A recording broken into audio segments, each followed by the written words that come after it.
បាទសួស្តីបងប្អូនទាំងអស់គ្នាវិលមកជួបសម្អាតភាសាជាថ្មីម្ដងទៀតថ្ងៃនេះខ្ញុំមានចំណេះដឹងថ្មីមួយដើម្បីចែករំលែកដល់បងប្អូនទាំងអស់គ្នា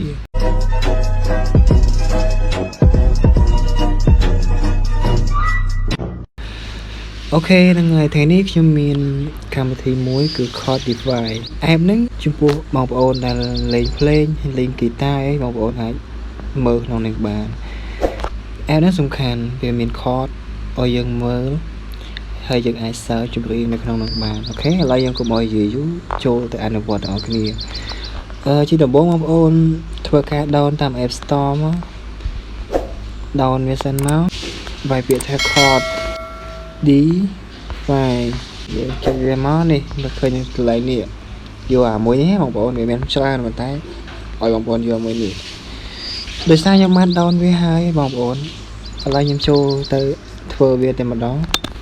ខេឥឡូវយើងចូលមកដល់កម្មវិធីយើងចុចលើវាមក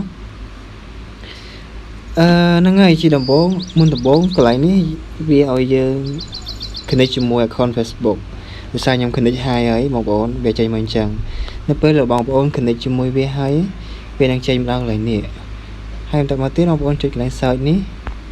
ហើយ search បទអីបងប្អូនចង់លេងបទអីគេឥឡូវខ្ញុំវាយពាក្យថាក្តីស្នេហ៍វាយបទពាក្យក្តីស្នេហ៍មកអូខេឥឡូវខ្ញុំយកភ្លេងសុទ្ធហ្នឹងហើយបងប្អូនកន្លែងនេះវាមាន chord ដែលយើងចាប់វាមានច្រើននេះខ្ញុំសាក play បងប្អូនស្ដាប់មើលអូខេ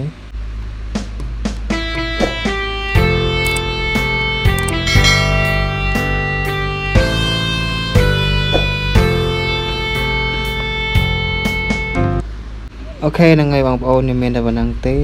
ចំពោះវីដេអូមួយនេះអរគុណបាយបាយ